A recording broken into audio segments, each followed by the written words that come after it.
Hello, and welcome to the Lost and Found podcast. I'm your host, Amanda. On today's episode, we have the honor of chatting with Christina Woods, a licensed rapid transformational therapist, certified hypnotherapist, empowerment coach, and Reiki master.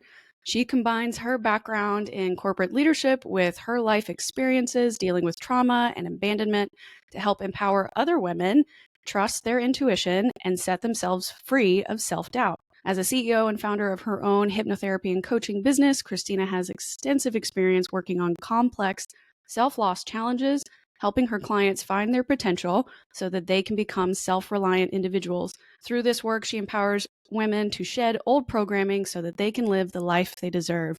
So everybody help me welcome Christina. Hello, Yeah, everyone. hi. Hi. I'm so Thanks excited to for have having you me. here. Thank Absolutely. you. I'm already Thank I'm you. already ready to tell you what come back anytime. So this is so much fun for me. Let me start with your background. So for any of my listeners who may not have had the opportunity to listen to some of your other interviews or hear about your business, I want to give them the chance to kind of learn about you. So if you could give us a quick background and tell us about your early life, where you grew up, and how your upbringing, has influenced you into this career. Yeah. Yeah, it's influenced it quite a bit. So thanks for having me. I really, really appreciate it. I'm really grateful. My life is probably similar to a lot of people. We're influenced greatly by how we grow up, whether it's good, bad, and different. And I was raised by a single mom. I'm the oldest of four.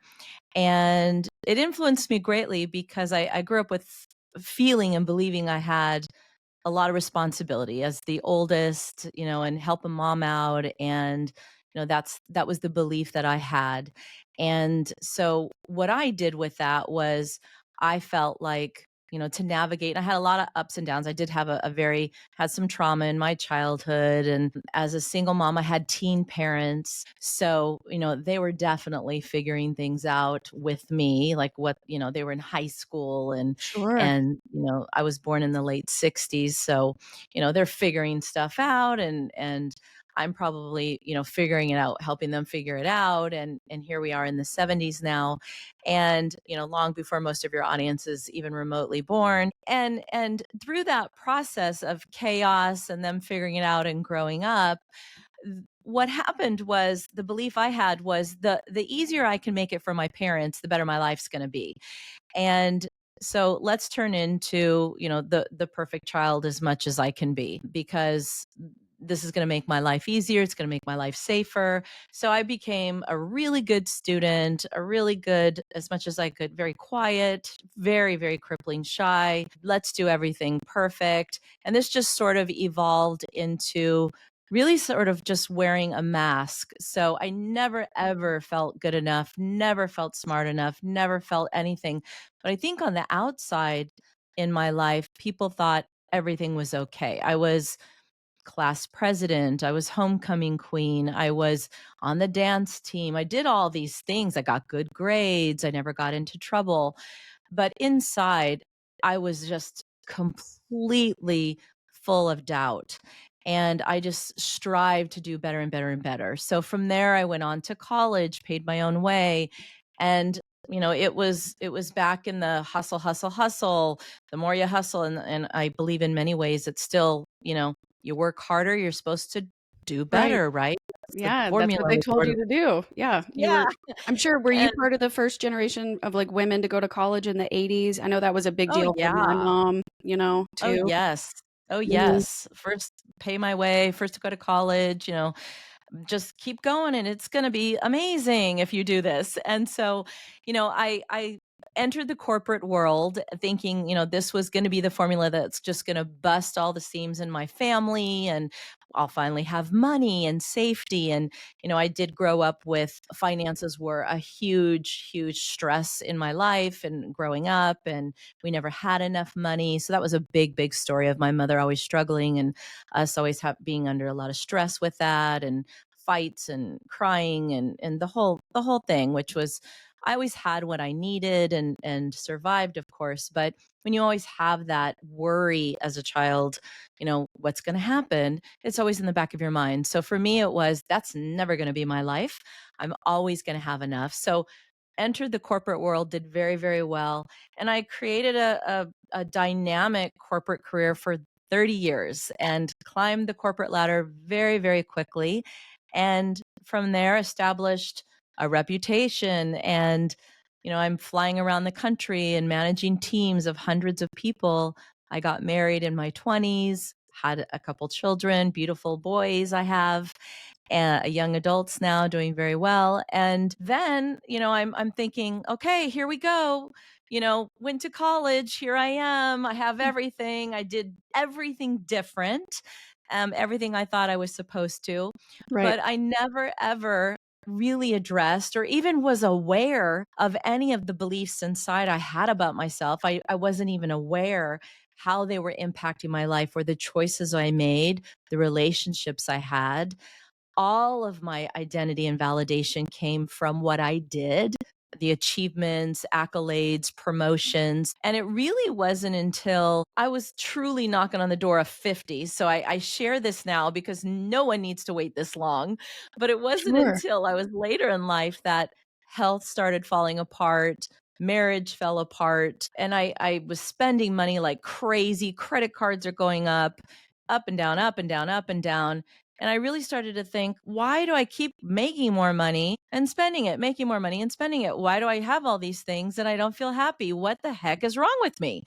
And I had anxiety, I had all these things. And it was really when the cards came tumbling down in that moment that I really had to go within. And that's the point where that what now moment Yeah. of, yes, that's the moment of Yeah. realizing, okay, I got to look within and find out Mhm. what were the beliefs that I had that made me believe all these things on the outside. Of course, oftentimes we're told these things are going to make us feel good, and we all know those things don't make us feel good, but I think there's still a belief that we're fed that yes, those things will make you feel good, but it doesn't change inside the story that we have running.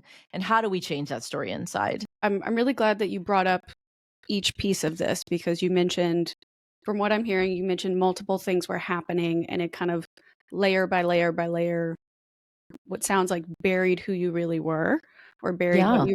buried what you really wanted. So going through your childhood with the stress from finance or stress from your parents being younger and it's their first time being parents too, so they're Yeah. making it up as they go and you're little and you're just assuming, okay, as long as I make them happy, I'm the oldest kid, I have to help out more, I have to take on that Yeah. responsibility. You mentioned that you had the concerns and stress from childhood trauma. So that's another layer. Then you go to Mhm. college and you're like, okay, I'm hitting every single milestone. I went to college. I found the husband. I had the 2.5 kids. I bought Yeah. the house. Yeah. I got the car. I got the amazing job. I got the promotion. And you're deeper and deeper and deeper down in there, layer after layer after layer. And Right. it's the scariest thing in the world because what I've learned from my own journey and the research I've been doing in self loss to better understand myself, the self loss trigger isn't just an immediate decisive event. It's after so many minor things happen and they've built up. That's when the floodgates actually open. It's like it's after all these things have happened over time that you slowly lose Yeah. yourself. And it's the scariest thing in the world the day you wake up and you go, who am I? Why am I doing this? What is this? What has all of this been for? I told myself I was Yeah. supposed to get these things and it's still not happening or it still doesn't make me happy. So I'm really glad that you pointed out that it wasn't just one thing. Because I think sometimes my guests might listen to my stories and they're kind of like, well, I don't really relate to that at all, Amanda. I'm doing great. And it's kind of like, okay, are you though? Like, because thing after thing after Yeah. thing could be happening. Well, you're right. You're right. If someone would have asked me, I mean, even in my 30s or 40s or certainly my 20s, Right. I'm fine. I'm good. Yeah. I'm running. I didn't slow down. I didn't want to slow down. I Mhm. didn't know how to slow down. No one taught me that it was okay to slow down. And certainly I think there's more awareness now about self-care and balance. And I was wrapped into that 80s culture of, Right. you don't need the balance. But so I'm happy about that now in our world. But I don't know that people even I have a lot of clients now that tell me their self-care is going to the gym. Mhm. Okay, yeah, that's great. That's great for your body. That's great for this. But what about Okay. quiet time? Do you really tune into how you are feeling, or do we just suppress it with Netflix or working out? Because you can avoid how you feel your entire life by doing things that are quote unquote good for you. You can work out and not really feel what you're feeling. You can eat Yeah. good and not really deal with what you're doing, how you're feeling. I navigated that my for a very long time, most of my life, not really addressing what was going on in the inside, and that was because that kept me safe, and that is why Yes. I do what I do now. So, Yes. yeah. And your brain is, from evolution, I've learned like your brain wants you to be safe. That's why it has the fight or flight system built in. That's why you have the Yeah. anxiety triggers because it goes, "Uh-oh, that's a problem. You don't like it. We don't like it. Get out of Yeah. there." That's why Yes. you it's why it happens to you, but learning how to control that process is actually super therapeutic. It gives you a superpower when you can go, "Oh, okay. I'm recognizing I feel this way. It's not going to threaten Yes. me. It's not going to kill me.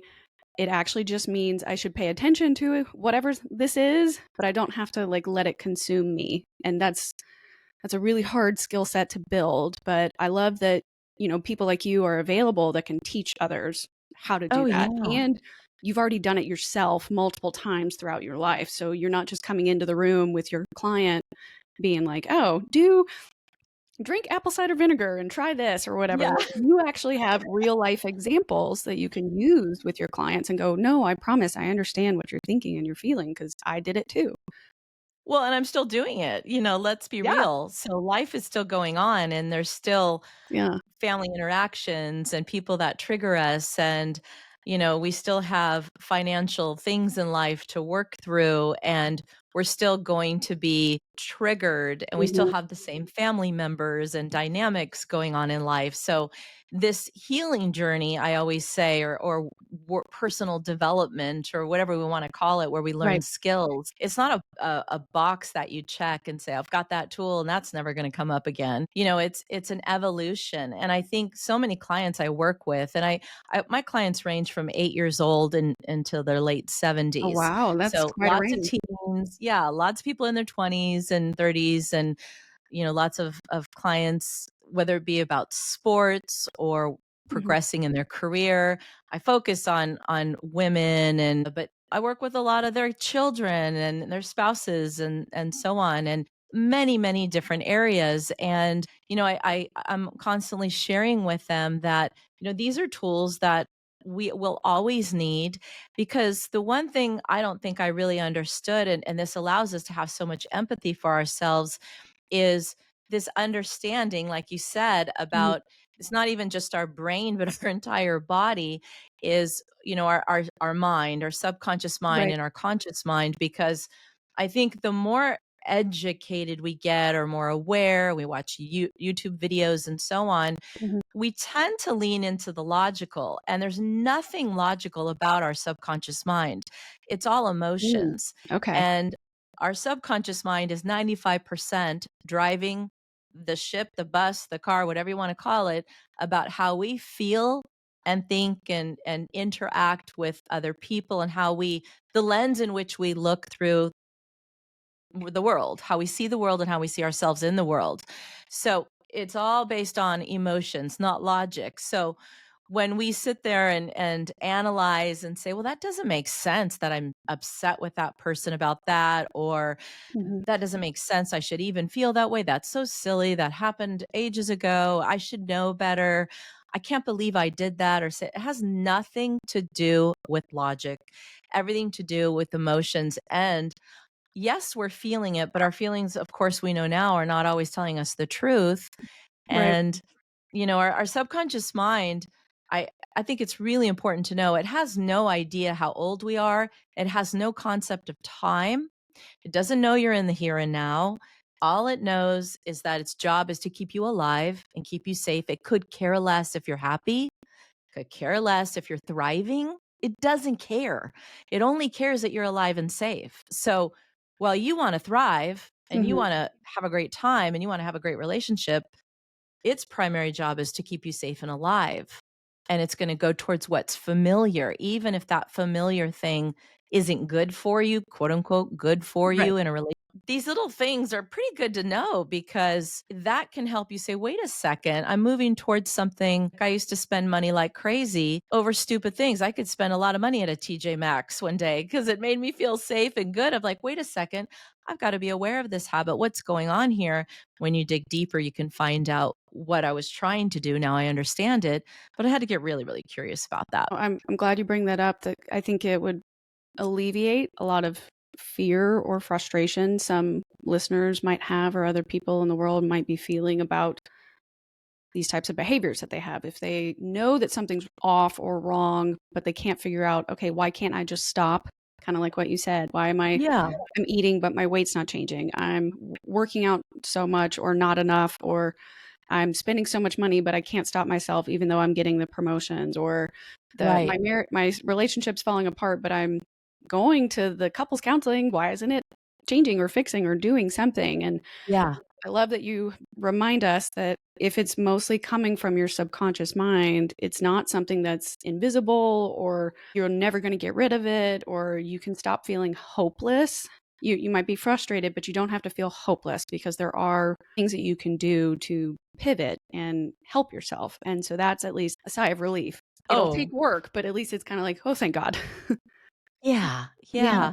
And that's such a good point about hope because one beautiful thing about our mind is our we have the ability to change our beliefs. That's what neuroplasticity is. And I'm not a scientist. I'm just like everybody else who's had trauma and sadness and joy and everything else. But I've been through many things in life as well.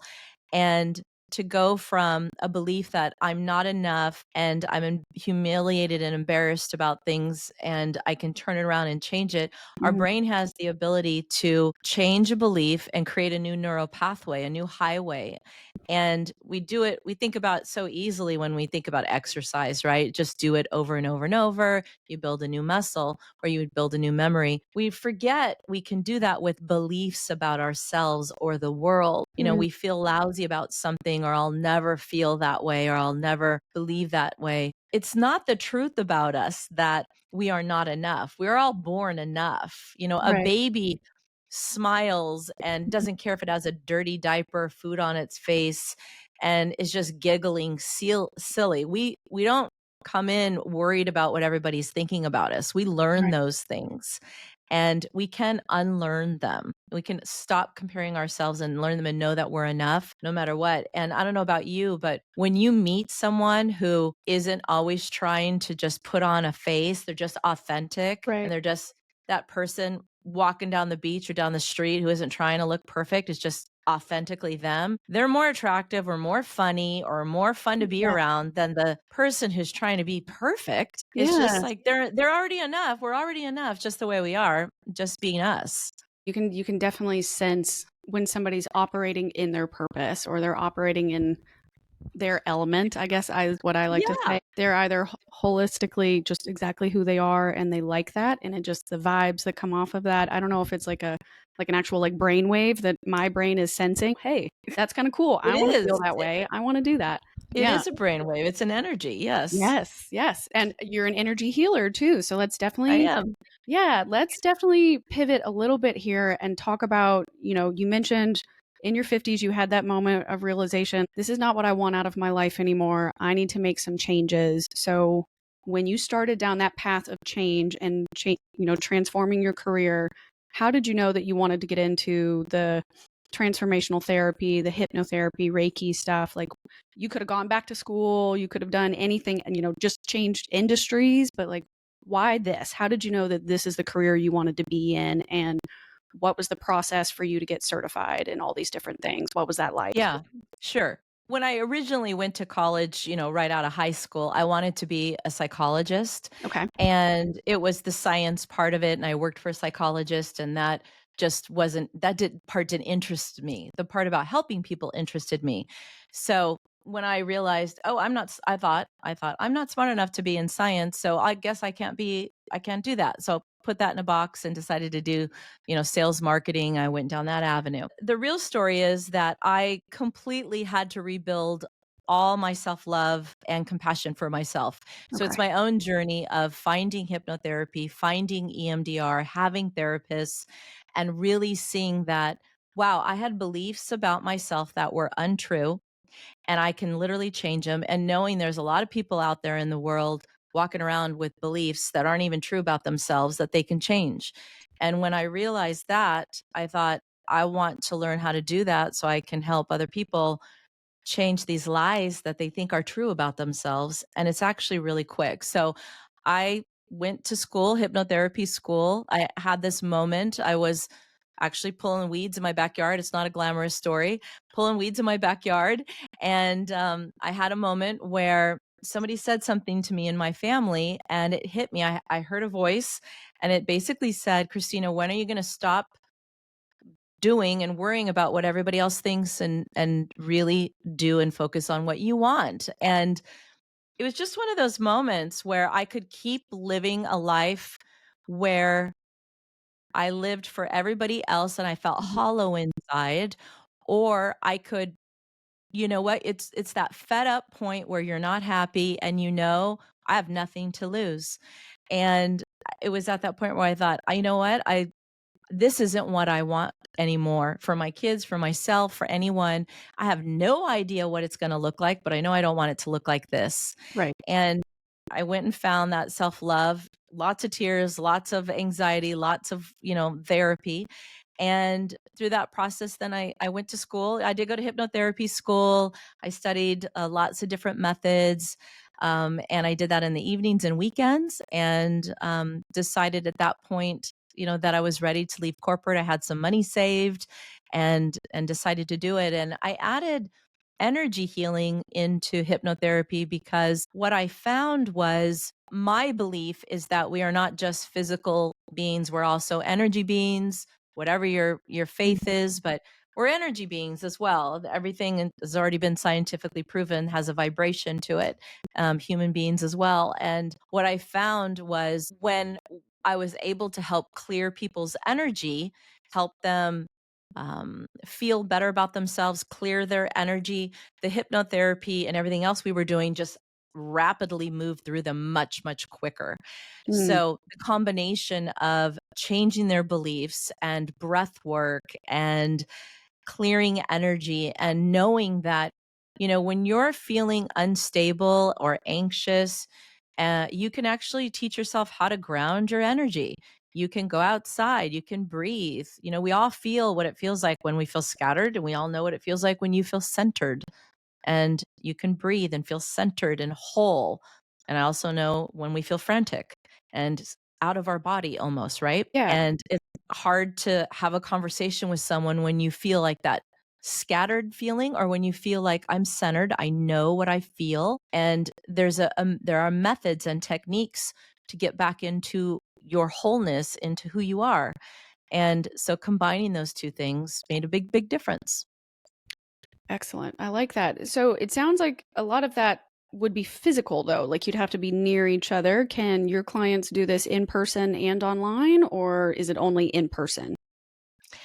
99% are virtual. Oh, So, wow. Okay. um, yeah, so almost all my clients they're all over the world and all this is done virtually. Hypnosis is done virtually.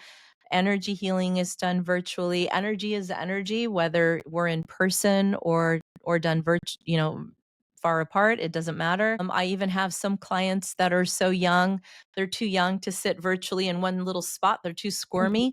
And so Sure. I just tell their parents, don't worry about it. I'll set up the appointment and I'll do the energy healing with them, and they don't need to sit there and try to sit still for that long. So absolutely, they do not have to be present. Oftentimes, your listeners might go and have a Reiki session or something like that in Yeah. person, and I do some of those things, of course. But most of my clients they're in 6, 7 different countries Oh my right goodness. now. Yeah. So Yeah. you're working all hours of the day, I'm sure, to Yeah, accommodate all over. that. It's amazing. It's incredible. Excellent. Tell me a little bit more about your particular methods. From one of the interviews I was reading, you call it the Wise Woods method. Is that correct? Yeah. Yep. Yeah. So I'd love to dive into that and learn about how did you start that method and My method came about through just, again, my personal journey and working with clients is that when we're doing with hypnotherapy, it's getting to the source of what are the beliefs in the first place that are driving our actions and our behavior. Because if we can get to the root of why we feel a certain way, we can change that belief. If we are, for example, like you Mhm. said, eating something or keep dating people that are emotionally unavailable or spending or Oh my we god, can my get mom will be like, curious. call her now." Then Sorry. we can say, all right, what's the belief behind that? That, Yeah, our energy, our outer world is a reflection of our inner world. As much as sometimes as that kind of absolutely. sucks, we Yeah, got to kind of look at that. So we look at the beliefs that are behind that. And so once we do that, my method is also looking at, all right, let's do some energy clearing as well to support that. So, where are you holding energy? We have energy centers throughout our body that support mhm, different parts, just like your power centers in your right. your Is that like belly area. the chakras? Is that Yeah, yeah, your okay. chakras, Chakra. exactly. I So, yeah, clearing your energy okay. can be blocked. So, Reiki, is one method. I'll combine different methods and modalities. I do different types of energy scans where I can Mhm, intuitively also see what might be blocking you. And, um, so it's a combination of using hypnotherapy methods, archetypal work, as well as energy work. And here's the nice part about it is that sure. understanding all of this and really grasping it can feel like, what in the heck is she talking about? You don't really have to even understand how it all works. What you have to really want and desire is just to believe in healing and believe that there's something on the other side for you to get to. You don't have to understand the exact road. You don't have to know how hypnotherapy works. It might feel nice. I mean, some people's brains do need to understand specifically. But to me, if we're going there, we're bypassing the emotional part of it, which is, let's just focus on, do you believe that you can heal? Do you believe that there's hope? That's more important than let's Mm, dissect how neuroplasticity works, because we're kind of missing the part about, do you believe in healing? Do you yeah, no, believe that you can get to the other side? it makes sense to me that you're never going to start to see a change unless you believe that you're worthy of that change or you're willing to even be open to making it happen. Because, like, the great thing about what sounds like your business can do, you can manipulate the different modalities and therapies and stack those choices kind of based on, okay, for this client, it worked well. Yeah. I did it in this order. But this other client who has the same problem, it won't work in that order. We've got to do a different level, or we can make it, catered to that person. But it only really works if they're in the very beginning open and willing to allow the change to happen. Yeah, and I'll be honest, energy healing is not everyone's cup of tea. And so Sure. all of these elements can be catered to the client that I'm working with. And at the end of the day, it's, what is it that you desire in your life? And let's find Mhm. out what's blocking you from getting there.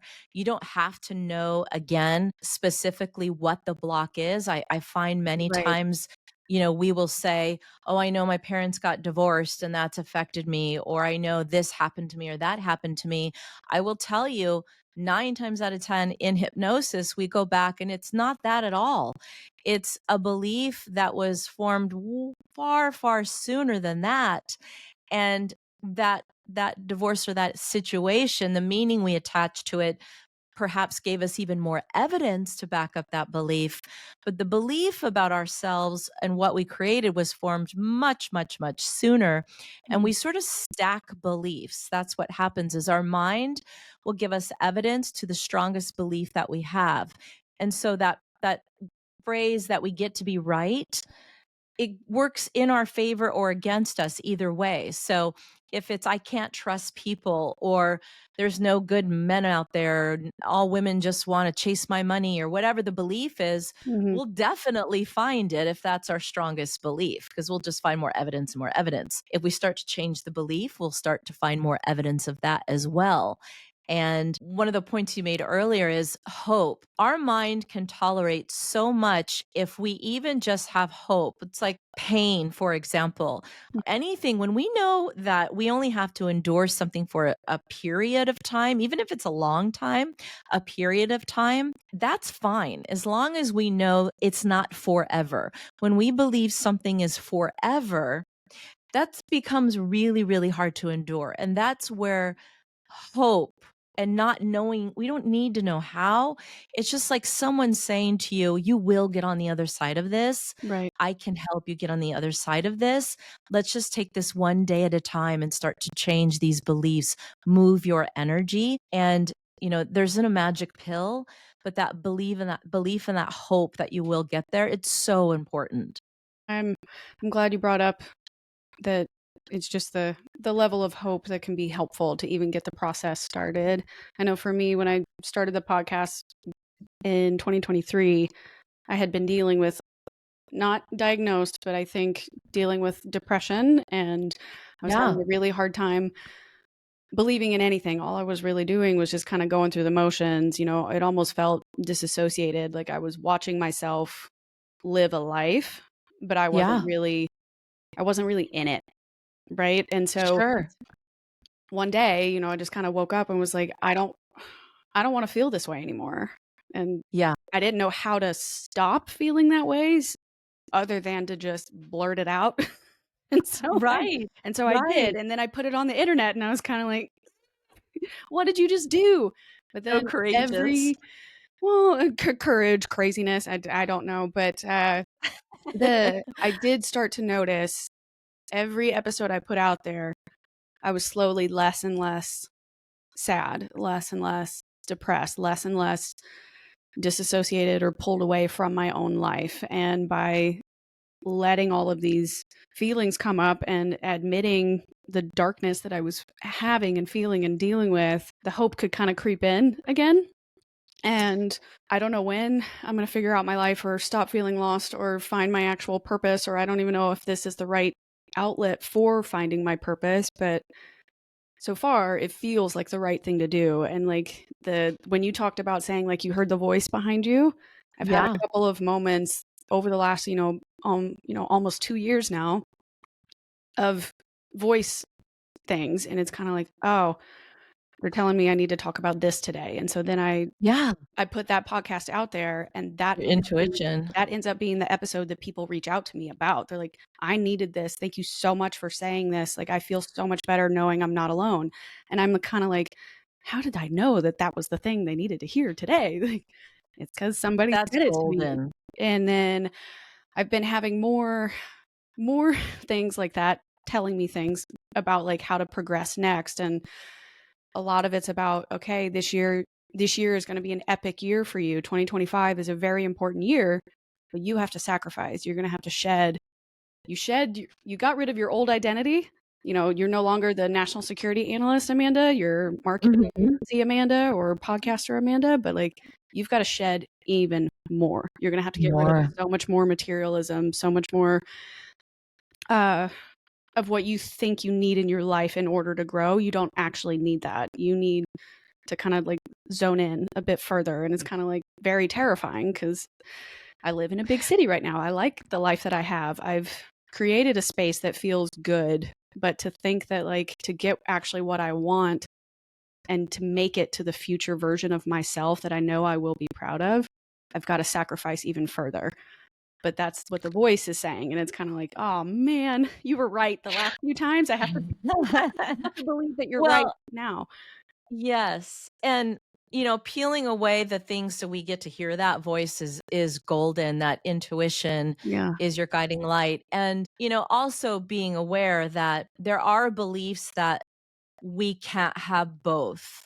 And just being aware, because we can Yeah. have both. We can have what we want without always sacrificing everything, because that was a belief I always had, and I help many clients, is that, and this can go back so far in our ancestry if we look back, because we are Okay. impacted by our family.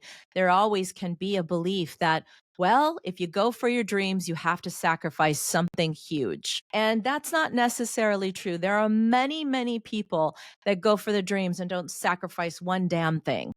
Have even more abundance. Yeah. So it's just a belief that we have sometimes that it doesn't mean when I say sacrifice, doesn't mean we don't have to work hard, maybe wake up a little extra early Right. or Yes. do those things. But there are sometimes a belief that we have, uh-oh, I might have to live in isolation or not go out as much or have to not spend as much or this or that. Yes, there might be some tweaks, but we do get to have all the things we want. And if we have a belief of anything otherwise, it just asks us to check, is that belief true?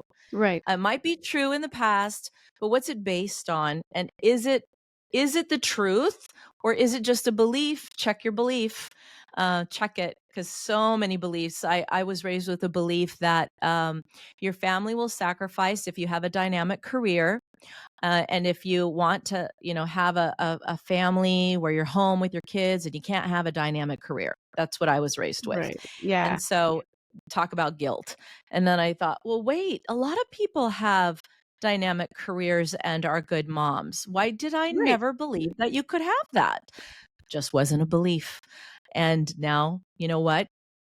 People, you can do both of that. And I think plenty of people see that. Yeah, I am a living example. Yeah. No, I'm Yeah. glad that you pointed out the difference between, like, extremism, like, I'm not Mhm. I'm not turning into a disciple or a religious anything, but Yeah.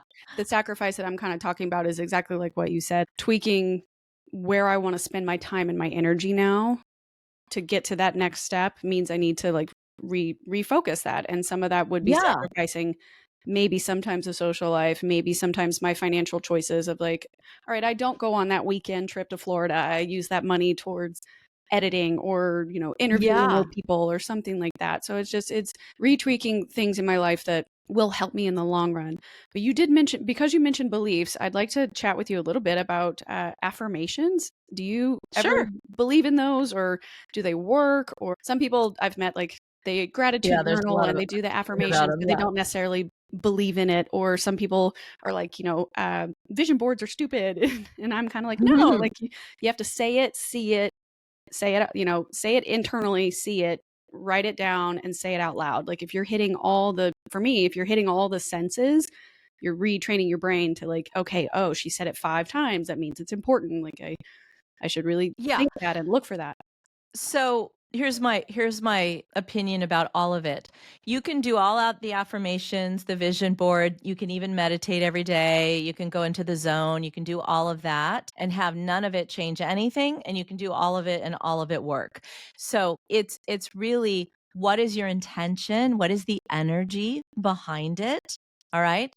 Okay. Um, so you can go into, I many clients I have say I meditate every day. I don't know what the problem is. Okay, well, when you meditate, what is your intention? Is Sure. it to check the box that I meditate, or is it to really tune in? So what's the energy behind what we're doing, and does it excite us? Does it excite us? Because if doing a vision board excites you, Mhm. then your cells in your body will respond. Your body, your subconscious mind responds to images and words. Now, a vision board doesn't excite everybody. It excites a lot of people. You're right. Your mind, your subconscious mind responds to images and words. So the words we say to ourselves are so powerful. What are we saying to ourselves? And what images are we creating when we say them? What images do we see every day? So vision board's a beautiful way to create images. However, does that excite people? Doesn't excite people all the time. Mhm. I used to insist people did them by hand. Not everybody gets excited about that. Some people get just as excited doing them digitally. Some people do other things. So it's what excites you, but really the most important is how are you feeling when you do it? Because we need to feel and be in the here and now. Our mind doesn't know future pacing. So with Mm. affirmations, you can just get into the words, but again, what's the energy behind it and how are we feeling? And also, if you have a belief you're not enough, or you have a belief that abundance or money or high wealth isn't available to me, do affirmations all day long, the strongest belief within you will block it. So Mm. it's Okay. truly what are the beliefs that are driving you? What are the beliefs? Because the beliefs will just block everything. That's the most important thing to find out. Like, the mind can't accept conflicting beliefs. I want love, I want marriage, but I really need to focus on my business. I just really need to make more money and focus on my business. Well, guess what? You're going to block every love that comes into your life. It's just going to happen. We all see it happen. Somebody that dates somebody and then just says, "Oh, they all suck." Sure. Okay, well, why does that person always date crazy people? Because they're not having the energy of, I'm available to meet someone that's just going to just be the love of my life, because they have this belief like, I got to work on my business. I have no time. The Yeah. mind does not accept conflicting beliefs. What's the strongest belief? That's the winner. I love that you're pointing out, because I talk a lot on the show about holding, space for two conflicting emotions. Like I can be really nervous about something, but also really excited that it's about to happen, or I can hold a lot of grief, but be really happy or proud of myself for Yeah, overcoming a sure, trauma. Like I have the grief of sure. letting go of that identity, but I can be happy and proud of what I've done to change. Is it possible? Absolutely. Yeah. Have you had a client that has said those two things? Like, I want to find love, I want to find the right relationship for me, but I'm so wrapped up in my business and I really need to stay focused there. Do you tweak what they say to be like, hey, I am open to love and finding the one for me while I work on my business and better myself? Or is there a different way Of to like, course. how do Of you fix course. that duality belief? What would you do? We just get to the root of let's step it back a little bit. And what's great is to kind of sit in an exercise we can all do at home, is kind of like sit in two chairs and be the person who really, because we all have these different archetypes within us. We all have, let's use that example, Sure. the one who wants to do really well at work, and maybe the one that wants to just be in love all the time and go on picnics and, do that type of thing all the time and watch romantic movies or rom-coms or whatever. Be the one who says, I want to work. Yeah, I want to create a dynamic business. And get all those feelings. Yeah, and I don't have time. We need to validate all these parts within us. It's so important. Just as if a child were to walk up to you and have feelings, I wouldn't think any of your listeners, and I don't think you or I would say, knock it off. I can't believe you feel that way. You would at least hear them out and validate and say, okay, yeah, I validate. Or if they fall, I'm hurt. Okay, yeah, that must have hurt. We validate the part. That makes a lot of sense, that you just want to focus on your business and you're so dynamic and you don't want to date. You just want to you have so many ideas. Validate that part, Okay. and then validate the part that doesn't want to work a damn day in their life, and they just want to like go on dates and have candles and baths and go on vacation and go on romantic trips to Hawaii, and just validate that part. Then you do some negotiation and say, all right, let's make a promise to the part that works. Hey, if I go on these dates and I want to meet someone and I don't let it interfere with work, or I'm aware that I'm able to have balance, Yeah. how does that work? And the part, we got to have negotiations and we have to talk to all these parts of us. It's when the parts don't understand each other, they conflict. Normally, when we validate these parts, they simmer and they don't feel threatened. This lover part I'm talking about, this archetype Mhm. says, well, wait a second. If, me having a job means that, you still get to date and have fun and find love and find a partner, but you still get to go on this date, does that feel good? Probably that part of us will say, well, yeah, I don't want to be with them all the time. Yeah, of Right. course, it's still fine. So then the parts of us start to go, oh, okay, yeah, that's fine. We make promises to all these little parts of us that say, look, if dating someone means I'm going to grow broke and my business is going to fall apart, well, then I wouldn't do it. But I'm not going to do that. I'm just going to meet someone and have fun and have love in my life, but I'm still going to focus on work. And hey, if dating means that, or having my job means I'm going to completely ignore you, I'm not going to do that, because love is important in my life. I want balance, but I'm not going to do that. I know how to balance. We're going to make time for you, blah, blah, blah, blah, blah, whatever. Sure. But this is really important because we all have these parts. We probably also have a part that wants to be selfish and not work or have a partner. That part wants to just like go take bubble baths or work out or like tell all our friends, like, no, I don't want to go out. I just want to be by myself. And so we all have these parts. And when we pretend we don't, is when they rear their ugly heads and we sabotage. So it's like, it's fine. All these people get to come to the party. We just have to validate them, love them, acknowledge, and make promises like to these parts. Does that make sense?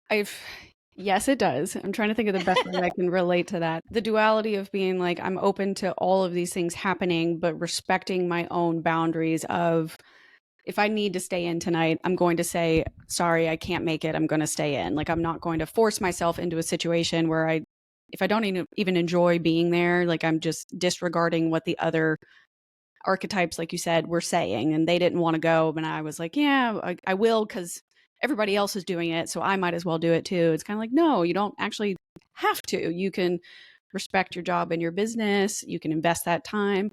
You can also put breaks there and take the breaks to go on the dates or to meet other people or hang out with your friends. And then on the days that you can't, you can go, all right, I'm going to take care of myself. I'm going to take care of this Exactly. self-love person. Like, it's absolutely all about balance. And so I'm glad that you brought up all these tips and tricks directly for your clients or potential listeners, but I'm curious about your own personal feelings and tricks or habits that you do. If you're feeling low or stuck or stagnant, directionless, what are some of those habits or rituals that you have that you implement and help you get back on track or more aligned with your purpose again? The biggest one that I do is journaling. And the reason is that I do have a lot of, and this may sound cliche or a psychology term, No. but those inner children within me that feel very unsafe, and they get into overwork mode and overwhelm and anxiety in my life. So when I feel overwhelmed or I feel anxious, I can see it, and there's a lot of evidence. I'll say, okay, hold on, and I'll journal, and I'll let those parts feel validated and heard. I'll express myself. If you read any of my journals, I would sound like a raging lunatic in them. I No. express a lot of emotions and write them down, and Yeah. I think it's a very healthy way for me to express myself. So journaling is a big one, and walking and moving, energy through. Meditation has become one. Anxiety has been a big part of my life and still is.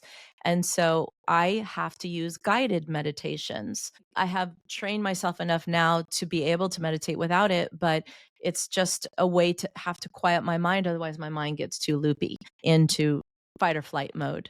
So I have to listen to a voice to calm my nervous system down, and pivot back into the Mhm. here and now, and then I can regroup. Excellent. Those are really good tips. You mentioned the guided meditations. Are those guided meditations that you've created, or are you following from another teacher? Both.